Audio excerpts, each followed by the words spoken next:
Welcome to lesson 11, and we're talking about nutrition labels and counting carbs and understanding this whole concept of eating low carb. And as I was mentioning at the end of the last lesson, the ingredients list is a really good way to see what is actually in the food you're eating if it's a processed food. Now, most foods that I eat don't have nutrition labels because I tend to eat one ingredient foods. And that means that they've been grown on the farm and they look the same as when the farmer harvested them to when I'm going to actually prepare it and cook it. A head of lettuce is a head of lettuce is a head of lettuce. A cucumber is a cucumber. Now, cucumbers these days are packaged with plastic around them. And spinach is in a box. But in general, most things, they are the way they are. You pick them up out of the vegetable bin and you cook it. So it doesn't have a nutrition label. It just is what it is. It's one ingredient. The minute we start talking about nutrition labels, it's had to be produced in a factory because the factory is responsible to tell us what they added in the food.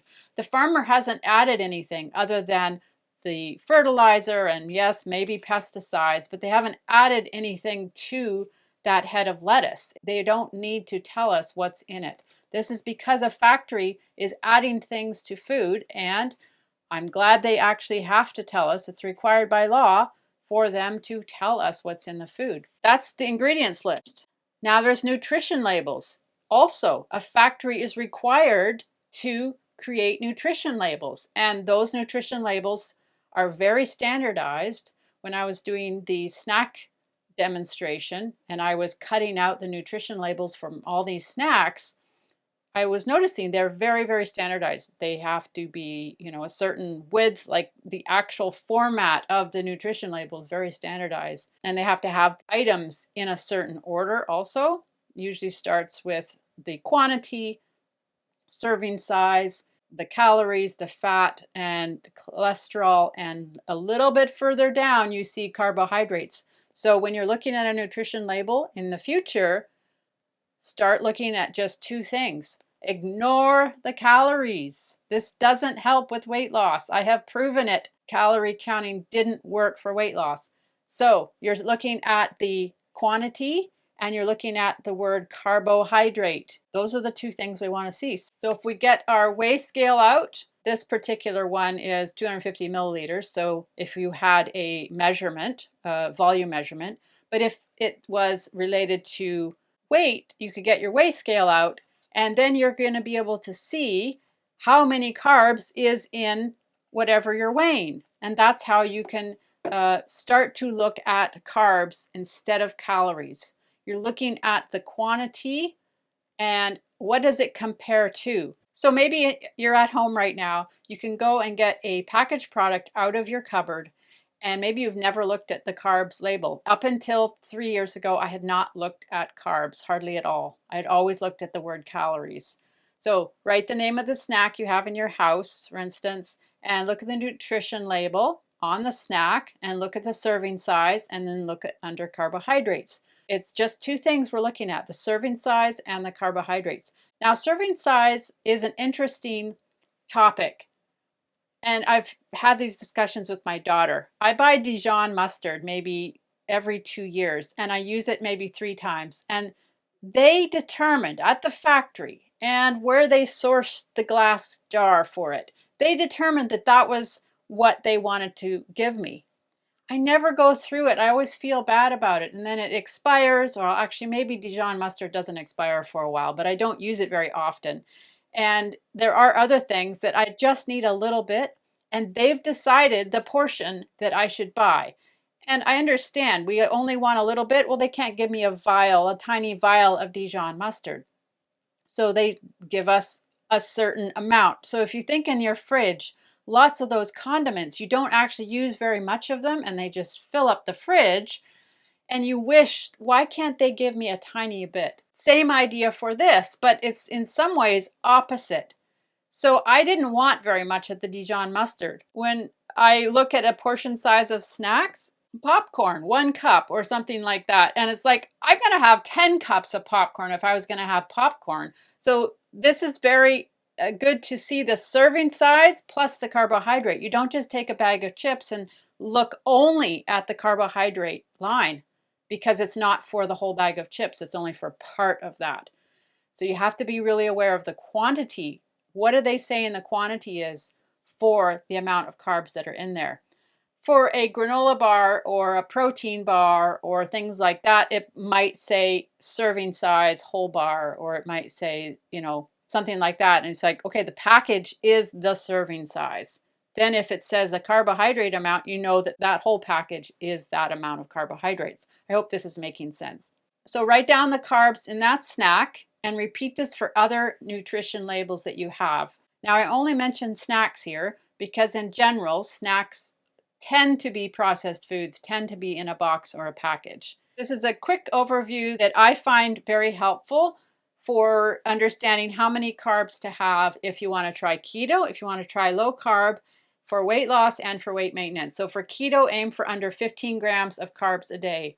And I would try it for maybe a day or two if I were you and just see, and you'll be very shocked how little amount of carbs that is. Maybe try it for a day or two if you want to try the keto diet. For low carb, it's a little bit easier. 50 grams of carbs a day. It's still very, very hard and very difficult if you have been used to the 200 or 300 grams of carbs a day. It's a huge shock to go down to that, but it's a little easier than going all the way to keto. For weight loss, aim for 15 to 50 grams per day. This worked fantastic when I was really serious about losing those last 50 pounds, where I was doing alternate days, one meal one day, two meals the next day, or alternate, or over the course of a week, maybe 3 days that I was just eating one meal. And for weight maintenance, aim for under 100 grams per day. Actually, the first time I heard about that was when I tried the paleo diet in 2012. And I remember one of the spokespersons for the paleo diet did talk about how staying under 100 grams of carbs a day was helping him maintain his weight. Now, he had never been overweight himself, but he saw other people that this was a good standard. And that's probably where I am right now. I haven't counted carbs for 2 years because I'm just so used to this lifestyle. And I can tell if I start craving sugar more, I know I'm probably over 100 grams of carbs a day. It's very, very direct correlation for me, where the more carbs I have, the more carbs I crave. The more sugar I have, the more sugar I crave. What about net carbs? I've heard doctors on both sides of the table on this. They'll say, take your nutrition label and subtract the fiber. This particular snack has no fiber in it, so it's straight across 12 grams of carbs. But if it had, say, 6 grams of fiber, you'd subtract 6 from 12, and then it's actually net carbs of 6. Because I've looked into this and there's research on both sides, then it's not a consensus. They're still figuring this out and analyzing it.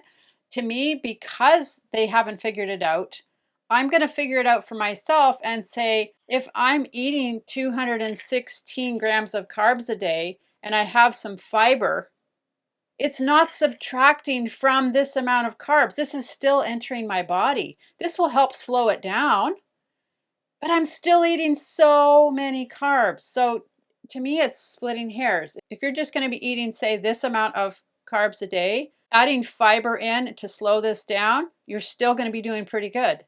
It's all relative. So eating a lot of high fiber, you're going to be in the bathroom a lot, for one thing. And it's not actually addressing the real issue, which is what's the total amount of carbs that you're having in your body. And if you're actually purposely adding in fiber to counteract this, it's not going to be a very fun existence. That is how I see this. There's not a perfect answer, and you're going to find studies on both sides. Then we have to figure it out for ourselves. What do you want to do? If you'd like to have this much sugar, have all the regular foods that you're used to eating, and then bring in a whole bunch of fiber to try to counteract it. If you want to take this net carb idea, go for it. But you're going to be eating all day and in the bathroom all day. It's going to be really hard. Not a fun way to live, how I see it. I don't even do this. I did not do this when I was losing the weight, and I still lost the weight. I did not look at the net carbs. I started to do it, and then I realized, no, this is what I have to deal with. I have to deal with the total amount of sugar cubes that are coming in my body in the form of carbs. Now the topic of calories. I think you understand by now I am against counting calories. I did it for a long, long time. I was pro counting calories for so many years. I was told calories in, calories out. How many times have you heard that on a diet that you've been on? We have that one memorized. The principle behind calories in, calories out is legit in that we take in energy and we use up energy. If you're the age that I am and you've struggled with your weight, you've also found that counting calories does not work. You want it to work. You've been told it's supposed to work, but it doesn't work. Why doesn't it work? Let's just look at some examples. And this is related to broccoli. The first time I heard this was in a podcast, and it was talking about somebody who had reversed a lot of their symptoms from being sick when they ate 9 cups of vegetables in a day. And I actually tried it one day. I actually wanted to see how many vegetables am I actually eating when I'm eating this one ingredient foods mostly. And I was around 6 cups of vegetables in a day, counting salads and cooked vegetables and stuff. So 9 cups of vegetables a day is a lot, but she reversed a lot of her sickness. And I thought, wow, that's interesting. And in that podcast I was listening to, they talked about how 1 bag of chips is the same as 36 cups of broccoli. Because calories does not define how healthy the food is, how nutritious is it, how much fiber is in it, how colorful is it, did it come from a farm or a factory? And I'm going to show you what 1 cup of broccoli looks like in this next little video. What am I going to do with a cup and some broccoli? This is for my analogy of 36 cups of broccoli to 1 bag of chips. So I'm going to cut up some broccoli and I'm going to just see how much I can fit in a cup. This is counting calories, which I don't like to do for weight loss, but for analyzing similar foods, healthy foods compared to processed foods, it's a good analogy. So I'll add a little bit more here. How much a cup of broccoli is. So 36 of those. Here, I'll put it out on the counter here. 36 of those. So 1, 2, 3, 4, 5. 36 of those is 1 bag of chips. Now, back in the day, I don't know if I ever ate a whole bag of chips, but I certainly could eat a half a bag of chips. But I certainly couldn't eat. I mean, I would feel sick after 2 cups of broccoli. You just can't compare it. So whatever they put in to the chips, highly processed foods, whatever they put in it, allows you to eat and eat and eat and eat way past your regular comfort zone or what your body would say, that's enough. I've had enough. My stomach is full. And the fiber in this compared to a bag of chips, of course, is a huge difference in the fiber content. So you just wouldn't be able to eat 36 cups of broccoli. Okay, now that you've seen that little video where I demonstrated what 1 cup of broccoli looks like, which was even eye-opening for me, I think you can understand that counting calories is not the way to go when we want to look at weight loss. So if you really want to keep counting calories, go ahead, but add in counting carbs. Add that into it. So maybe you'll be looking at 2 things. For me, I just stopped counting the calories and just started counting the carbs when I was losing the weight, and that really, really helped simplify it and made me just look at what is the one thing that I'm actually wanting to look at that's going to help me with weight loss. So why is it hard to eat low carb? Here are 7 reasons why it's hard to eat low carb. Grains are encouraged.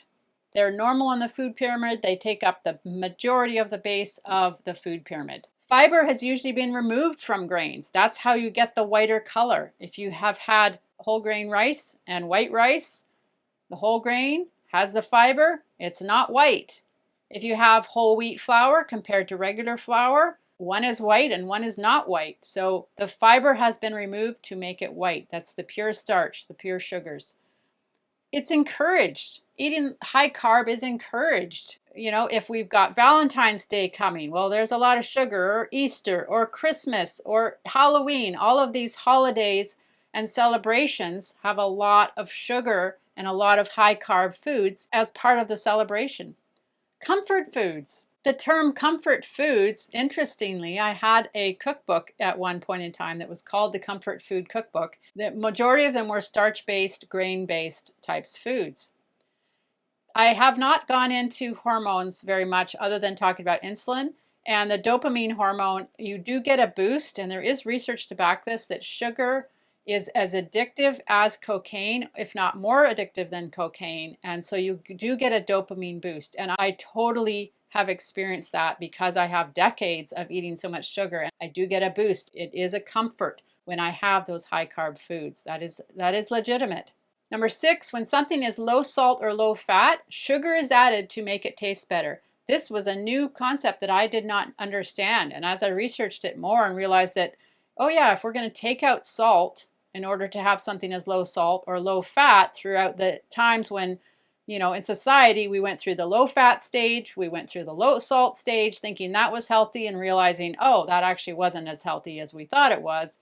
And so sugar had been added in to counteract the fact that it's not going to taste as good. So this is where the sugar has been increasing and increasing in those processed foods. It's been added more and more and more to offset the fact that there's not a lot of other things that are going to make it taste good. And number 7, sugar has many names, and so it is hidden in a lot of foods and not usually seen as sweet, such as salad dressing. So there's a lot of things I could be talking about more on this topic. Do some research on your own and maybe find some more information on this that you can supplement. I just don't have enough time in this lesson to talk about so many things that I would want to talk about on this subject, but this hopefully can get you interested in learning more about it and see what you decide if you want to try the low carb and keto diet to help with your weight loss journey. Bonus number 12 is called the Carb Counting Companion, becoming more aware of carbs and snacks. I have a little explanation here and a little diagram of a nutrition label and the 2 things that you should look for, which is that quantity, serving size, and also the carbohydrates. Just those 2 things is all you need to look at. I have an example of what you can do. So you'd write down the name of the snack, and then you Google carb counter, and there's all kinds of ones out there. You can actually get an app if you want. I am not going to recommend any because all of them talked about calories. I didn't find one that was specifically for only carbs. You can go ahead and use those apps on your phone if you want, but just be aware that they're going to be pushing you to count the calories as well. For me, I just went on my computer and I typed in carb calculator, and I found lots and lots of options where you can type in a type of food, type in the quantity, and it will tell you how many carbs. And it's very eye-opening. This was a really, really key thing when I was losing the weight, to really see what I was putting in my body. And was this good fuel or high carb fuel that my body was going to say, yeah, this is too much, I'm going to store that fuel. So I give a few examples of the type of food, the quantity of the food, and the carb content. And some of them are a little shocking. I didn't used to think that macaroni had sugar in it, but in our body sees it as sugar. I have pasta very rarely right now as I'm trying to maintain my weight loss. But I really recommend don't get stuck here. Don't get stuck in the weeds where you feel like this diet means you're going to have to count carbs long term. Even do it for a day. Even do a list like this with 10 or 20 different carbs, and it just makes you more aware of it. And you say, okay, if I'm going to eat low carb, try to eat under 50 grams a day. How many of these high carb foods can I have? And then as you start to eat less and less carbs, you will crave them less. There is scientific backing behind this, that the less carbs you eat, the less you will crave. This is the color version that you can print out, and this is the grayscale. It's very simple. You can use a journal again for this, or you can print this out. It's very basic, but it's just a reminder to say this is a very, very good tool to open your eyes to see how many carbs you are eating in a day. Okay, the snack for this lesson also used to be one of my favorites, still is. I don't have it very often, and you'll recognize it, I'm sure. Yes, yummy, yummy, yummy cheese snacks or cheese puffs. How much carbs are in this? For 65 grams, 35 grams of carbs, and this is 36 grams. So you just don't, I used to eat these all the time, and I never thought of them equaling sugar. But in our body, the starch and the carbs turn into sugar, so our body converts it. and it doesn't know what else to do with it. That's what it converts it into, is to sugars. That's how many sugar cubes. Sorry, but go back to the 2-bite rule, which you'll get sick of hearing me talk about it. Just have 2 bites, and the first bite's always the best, and you can just taste it, enjoy it, have this with your meal, and then there's no food off limits. The snack for this lesson is cinnamon buns. I used to make cinnamon buns all of the time. I loved making them from scratch because I loved how everybody loved to eat them. I was known for my cinnamon buns. So for 100 grams, it's 53 grams of carbs. That's a lot of sugar. You don't think of the bread as being sugar. You think of, oh yeah, the insides, the filling is sugar, because whenever you're making cinnamon buns, you mix the sugar and the cinnamon together. You put some butter down, you lay the filling in, you roll it up, and then of course at the end you put your icing on top. You assume that part is the sugar. You don't. For decades, I did not know that the wheat and the flour turned into sugar in my body, which explains why I was yo-yo dieting and I got very overweight. So if you're going to have cinnamon buns, these I can't really keep these in my house. There's a few things that I can't keep in the house because they are so tempting to me still. I would cut this into 6 pieces and have them individually wrapped, or put them on a cookie sheet and let them freeze, and then you have a little bite and you can have it at the end of your meal if you want. I don't recommend doing it very often if you're tempted, so I don't have cinnamon buns in the house normally at all because they are one of my risky foods. So that's just to be aware of. The snack bag for this lesson has orange juice in it. So orange juice, I used to think orange juice was super healthy because oranges are healthy because they're one ingredient food. So orange juice is the equivalent of several oranges, and it would be hard to eat several oranges at one time. You'd fill up. But you can easily drink this down because it just goes through your system a lot faster and you're not filling up with fiber. So basically there's no fiber anymore. So 1 cup of orange juice is the equivalent of 6 teaspoons of sugar. So ideally, if you're going to have an orange, have it with your meal and have a full orange, and don't have orange juice because it goes really, really fast through your system and your body can't use it that fast. So it's going to store it. It's going to put it into your fat cells. So ideally, don't have orange juice or don't have juices at all, and have the full whole fruit. I have not bought juice on a regular basis for quite a few years since I learned about this when I was trying paleo back in 2012. And we did wean our family off of juices and off of pops back then. So that's been a good thing for our family, to not have the juices as much and to have the whole fruit. So this doesn't tempt me to overeat because I just don't have it in my life like I have other foods. But for a snack, just remember how much sugar you're drinking. So maybe have a very small amount if you love your orange juice and have it with your meal. So think twice before you drink juice. What does a stethoscope have to do with weight loss? Well, in lesson 12, I'm going to be talking about the low-carb flu. And if you are sick and you go to the doctor and you say, I feel awful, I think I have the flu, they're going to bring the stethoscope and they're going to try to listen and see, do you have the flu? Do you have pneumonia? How is your lungs? What's going on here? Join me in lesson 12 and we're talking about the low-carb flu.